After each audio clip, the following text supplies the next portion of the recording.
Assalamualaikum warahmatullahi wabarakatuh. Sebelum memulai mata pelajaran kali ini, marilah kita berdoa bersama-sama. Bismillahirrahmanirrahim. Rabbi zidni ilma warzuqni fahma. Amin ya rabbal alamin. Nah, bagaimana kabarnya hari ini anak-anak? Semoga selalu sehat dan selalu di lindungan Allah Subhanahu wa taala.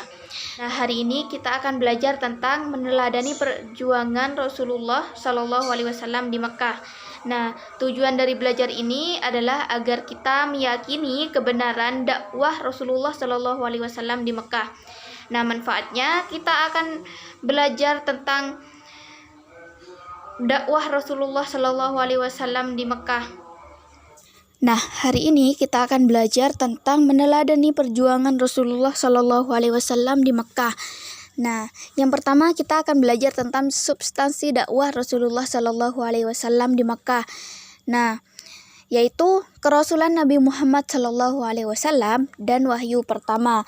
Nah, jadi pada saat usia 40 tahun, Nabi Muhammad ketika itu belum diangkat menjadi rasul.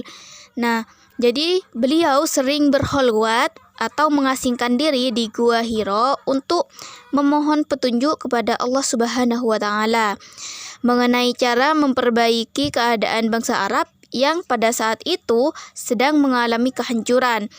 Nah, menjelang kedatangan Islam, bangsa Arab sedang dalam keadaan terpuruk dan porak-poranda dalam segala bidang.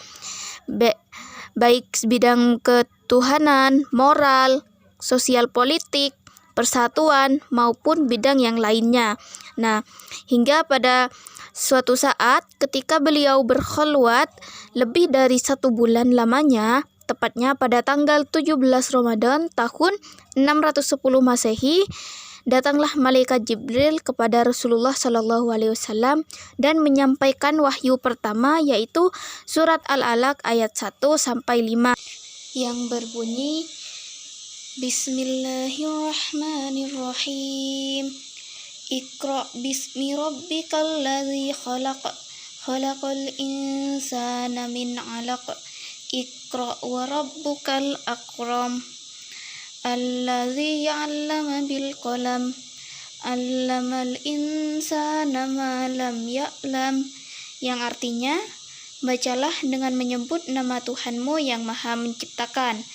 Dia telah menciptakan manusia dari segumpal darah. Bacalah, dan Tuhanmu lah yang Maha Mulia, yang mengajarkan manusia dengan pena. Dia mengajarkan manusia apa yang tidak diketahuinya. Quran Surat Al-Alaq ayat 1 sampai 5. Kurang lebih 2,5 tahun dari turunnya wahyu pertama, akhirnya wahyu yang kedua mulai diterimanya, yaitu surat Al-Mudaththir ayat 1 sampai 7. Nah, yang artinya, wahai orang yang berselimut, bangunlah, lalu berilah peringatan dan agungkanlah Tuhanmu, dan bersihkanlah pakaianmu dan tinggalkanlah segala perbuatan yang keji. Dan janganlah engkau Muhammad memberi dengan maksud memperoleh balasan yang lebih banyak, dan karena Tuhanmu bersabarlah. Nah, jadi sejak turun wahyu ini, Rasulullah Shallallahu alaihi wasallam melakukan dakwah secara sembunyi-sembunyi.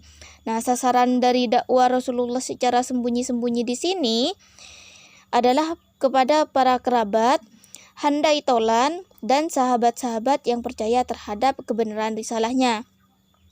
Nah, dakwah secara sembunyi-sembunyi di sini dilakukan selama 3 tahun lebih. Nah, mereka yang beriman dan masuk Islam pertama kali dikenal dengan istilah as-sabiqun awwalun, yang artinya orang yang pertama-tama masuk Islam.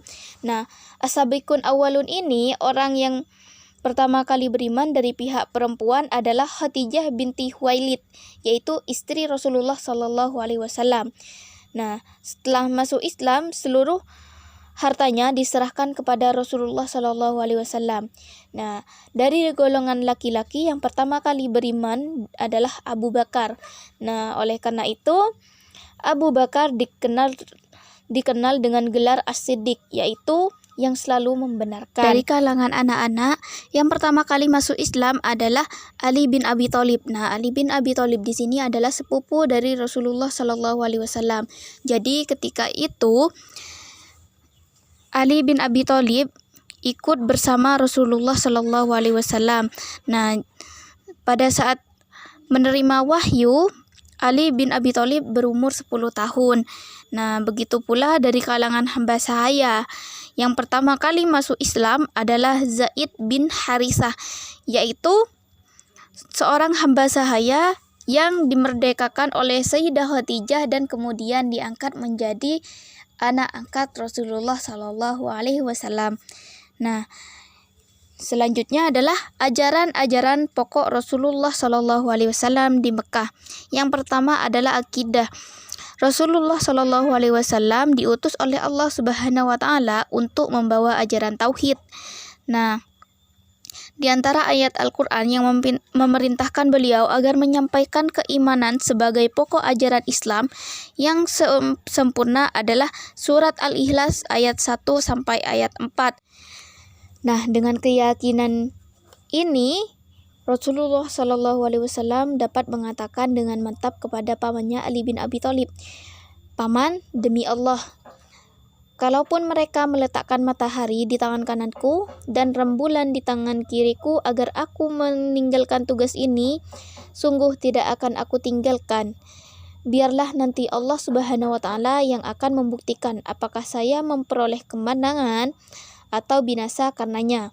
Nah, dengan keyakinan ini pula menjadi rahasia kenapa Bilal bin Rabah dapat bertahan dengan siksaan yang diterimanya dan tetap mengucapkan Ahad, Allah Maha Esa, secara berulang-ulang.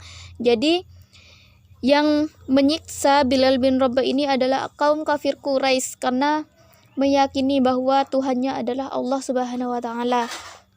Nah, yang kedua adalah akhlak mulia. Nah, berkaitan dengan akhlak mulia, Rasulullah Shallallahu Alaihi Wasallam tampil sebagai teladan yang baik. Nah, sebelum menjadi nabi, beliau telah tampil sebagai sosok yang jujur sehingga diberi gelar oleh masyarakat sebagai Al-Amin, yaitu yang dapat dipercaya. Nah, di sini kenyataan ini memberikan penjelasan kepada kita bagaimana Rasulullah Shallallahu Alaihi Wasallam memadukan teori dengan praktik. Beliau mengajarkan akhlak mulia kepada masyarakatnya, sekaligus juga membuktikan dengan perilaku yang sangat luhur. Beliau tidak hanya mengajarkan, tetapi juga mencontohkan dengan akhlak terpuji. Nah, dan yang kedua adalah tentang profil dakwah Rasulullah Shallallahu Alaihi Wasallam di Mekah. Nah, yang pertama, berdakwah dengan sikap lemah lembut. Rasulullah Shallallahu Alaihi Wasallam menyadari bahwa suku bangsa Quraisy tergolong suku bangsa yang berwatak keras dan pemberani. Nah, oleh sebab itu Rasulullah Shallallahu Alaihi Wasallam berdakwah dengan sikap lemah lembut. Dan yang kedua, berdakwah kepada keluarga dan karib kerabat terdekat. Nah, jadi menyelamatkan diri sendiri dan keluarga dari api neraka itu lebih utama. Rasulullah Shallallahu Alaihi Wasallam mendahulukan berdakwah di kalangan keluarga. Yang pertama adalah istrinya, pamannya, sepupu, dan sahabat terdekat, kemudian keluarga jauh. Nah, dan yang ketiga adalah berdakwah secara sikap perilaku jujur dan amanah. Nah, jadi sejak kecil Rasulullah Shallallahu Alaihi Wasallam dikenal dengan orang yang paling jujur dan amanah. Nah, jadi seumur hidup Rasulullah tidak pernah berdusta. Nah, dari ucapan senantiasa menunjukkan kejujuran dan sikap perilaku dapat dipercaya. Nah, yang keempat adalah berdakwah dengan sikap sabar dan tawakal. Nah, Rasulullah Shallallahu Alaihi Wasallam tidak pernah menyerah, apalagi membalas perbuatan keji dari kaum kafir Quraisy. Dan yang kelima, berdakwah dengan sikap tasamuh atau toleran. Nah, Rasulullah Shallallahu Alaihi Wasallam menyadari bahwa agama yang disampaikannya tergolong agama baru. Nah, oleh karena itu, Rasulullah Shallallahu Alaihi Wasallam senantiasa menunjukkan sikap toleran terhadap pemeluk agama lain. Nah, agama Islam di sini disebarkan tidak dengan paksaan, tetapi dengan jalan sukarela, sikap saling menghormati dan menghargai. Selanjutnya adalah pengaruh dakwah Rasulullah Shallallahu Alaihi Wasallam. Nah, dakwah Rasulullah Shallallahu Alaihi Wasallam selama periode Mekah sangat berkesan dan berpengaruh di hati umatnya. Selain itu, Rasulullah mengajarkan tentang keesaan Tuhan. Rasulullah Shallallahu Alaihi Wasallam juga mengajarkan tentang tata aturan dan norma yang berhubungan dengan kehidupan manusia, baik secara individu maupun kelompok. Beliau mengajarkan tentang bagaimana manusia bergaul dengan Tuhannya, sesama manusia, dan alam lingkungannya yang sempurna, dan mengutamakan kebersamaan, demokrasi, dan keadilan. Nah, selanjutnya tentang strategi dakwah Rasulullah Shallallahu Alaihi Wasallam di Mekah. Yang pertama, dakwah secara sembunyi-sembunyi. Nah, mereka yang masuk Islam pertama kali dikenal dengan as-sabiqun awwalun, orang yang pertama-tama masuk Islam. Mereka masuk Islam secara sembunyi-sembunyi. Rasulullah Shallallahu Alaihi Wasallam menemui mereka dan mengajarkan agama dengan sembunyi-sembunyi dan perorangan.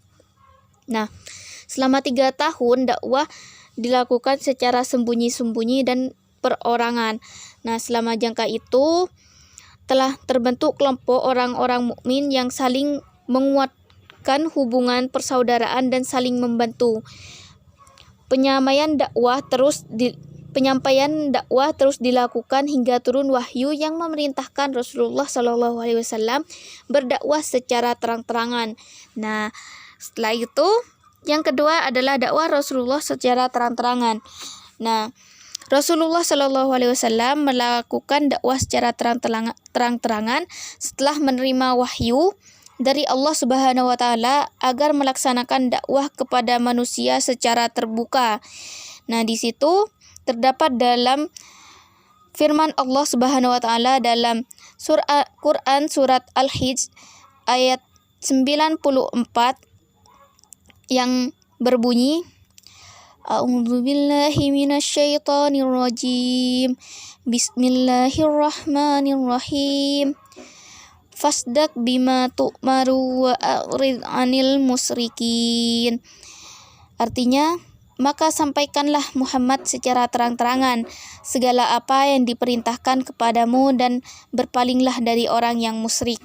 Nah, pada saat itu beliau segera mengumpulkan sanak keluarga dan mengundang seluruh penduduk kota Mekah di Bukit Safa. Kemudian beliau menyampaikan dakwahnya di atas Bukit Safa.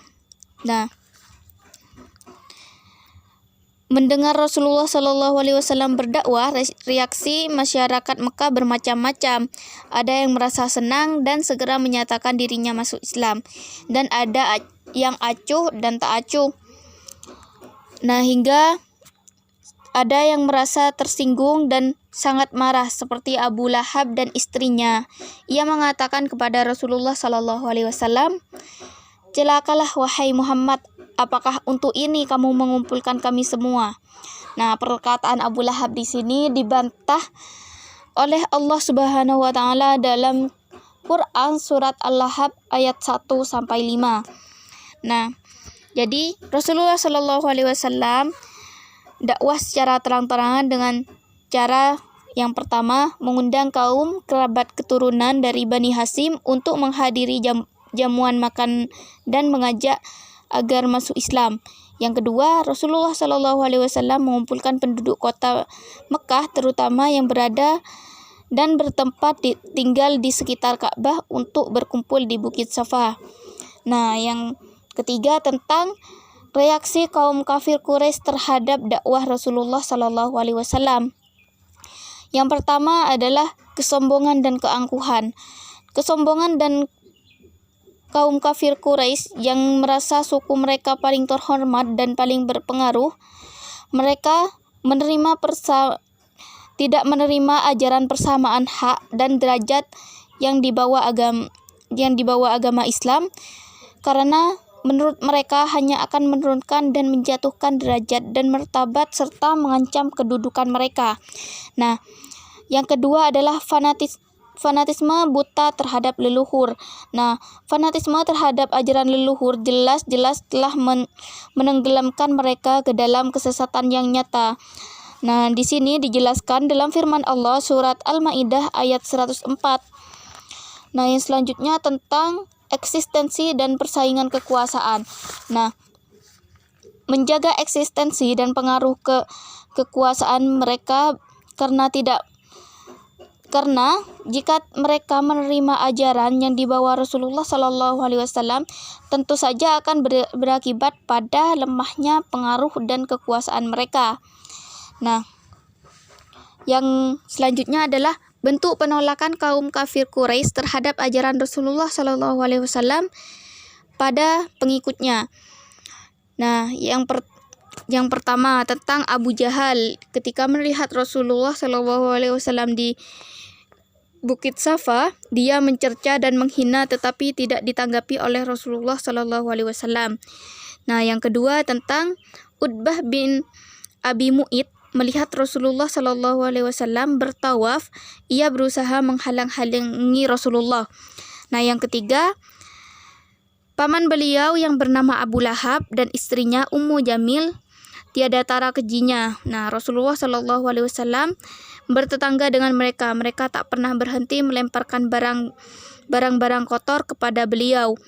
Nah, yang keempat, kaum kafir Quraisy memutuskan untuk memboikot kaum muslimin dalam segala bentuk hubungan perkawinan dan perdagangan dengan Bani Hasyim. Nah, persetujuan pemboikotan ini dibuat dalam bentuk piagam, ditandatangani bersama, digantung di Ka'bah. Nah, dan yang kelima tentang perjanjian Aqabah. Nah, jadi beberapa orang Khazraj pergi ke Mekah pada musim haji. Nah, kedatangan orang Khazraj ke Mekah diketahui oleh Nabi Muhammad SAW dan beliau pun segera menemui mereka. Ketika Rasulullah SAW berbicara dan mengajak mereka untuk memeluk agama Islam, mereka pun saling pandang dan salah seorang dari mereka berkata, "Sungguh inilah Nabi yang pernah dijanjikan oleh orang-orang Yahudi kepada kita, dan jangan sampai mereka mendahului kita." Nah, mereka kembali ke Yasrib dan menyampaikan berita kenabian Nabi Muhammad. Mereka menyatakan kepada masyarakat bahwa mereka telah menganut Islam. Nah, selanjutnya pada musim hijrah tahun berikutnya datang 12 orang penduduk Yasrib menemui Nabi Muhammad SAW. Nah, di tempat ini mereka berikrar kepada Nabi Muhammad yang kemudian dikenal dengan perjanjian Aqabah yang pertama. Nah, setelah itu pada tahun 622 Masehi, peziarah Yasrib yang datang ke Mekah berjumlah 70 orang. 2 orang diantaranya perempuan. Nah, kesempatan ini digunakan Nabi Muhammad SAW untuk melakukan pertemuan rahasia dengan para pemimpin mereka. Nah, pertemuan Nabi Muhammad SAW dengan para pemimpin Yasrib yang berziarah ke Mekah disepakati di Aqabah pada tengah malam pada hari-hari tasyrik. Nah, pertemuan malam itu kemudian dikenal dalam sejarah sebagai perjanjian Aqabah kedua. Nah, yang selanjutnya adalah peristiwa hijrah kaum muslim. Yang pertama, hijrah ke Abyssinia atau Habsyi. Nah, untuk menghindari bahaya penyiksaan, Nabi Muhammad SAW menyarankan para pengikutnya untuk hijrah ke Abyssinia atau Habsyi. Nah, hijrah pertama sebanyak 15 orang, 11 orang laki-laki dan 4 orang perempuan. Mereka kembali ke Mekah setelah mendengar bahwa keadaan Mekah telah aman. Nah, mereka kembali ke Mekah, namun mereka mendapatkan siksaan yang melebihi dari sebelumnya. Baru mereka kembali hijrah ke Habsyi untuk yang kedua kalinya. Pada tahun kelima dari kenabian atau tahun 615 Masehi, mereka berangkat sebanyak 80 orang laki-laki dipimpin oleh Ja'far bin Abi Thalib. Nah, hijrah ke Madinah. Setelah peristiwa ikrar Aqabah yang kedua diketahui oleh orang-orang Quraisy, maka saat itulah tekanan intimidasi dan siksaan terhadap kaum muslimin makin meningkat. Nah, dalam waktu 2 bulan, hampir semua kaum muslimin sekitar 150 orang telah berangkat ke Yasrib. Nah, yang tertinggal saat itu adalah hanya Abu Bakar dan Ali yang menjaga dan membela Rasulullah Shallallahu Alaihi Wasallam. Nah, akhirnya Rasulullah Shallallahu Alaihi Wasallam juga ikut hijrah setelah mendengar rencana Quraisy yang ingin mencelakai Nabi Muhammad Shallallahu Alaihi Wasallam. Nah, Rasulullah berangkat bersama Abu Bakar As-Siddiq. Nah, sedangkan Ali bin Abi Thalib menggantikan Rasulullah Shallallahu Alaihi Wasallam untuk tidur di tempat beliau. Nah, sedangkan Rasulullah Shallallahu Alaihi Wasallam dan Abu Bakar setelah sampai di Kuba sekitar 5 km dari Yasrib, Rasulullah Shallallahu Alaihi Wasallam beristirahat dan tinggal di sana selama beberapa hari. Nah, di sini juga Rasulullah Shallallahu Alaihi Wasallam membangun sebuah masjid. Nah, masjid ini masjid pertama yang dibangun pada masa Islam yang kemudian dikenal dengan Masjid Kuba. Nah, sejak saat itu nama Yasrib diganti dengan Madinatun Nabi atau kota Nabi, atau sering pula disebut dengan Madinatul Munawwaroh, kota yang bercahaya. Nah, di sini yang terakhir adalah menerapkan perilaku mulia. Nah, kita harus memiliki sikap tangguh dan memiliki jiwa berkorban. Mungkin cukup di situ pembelajaran kali ini. Jangan lupa untuk belajar dan menjaga kesehatan. Jangan lupa untuk jaga kebersihan dan menjaga jarak. Jangan lupa patuhi protokol kesehatan. Nah, mungkin sampai di situ penjelasan saya kali ini. Assalamualaikum warahmatullahi wabarakatuh.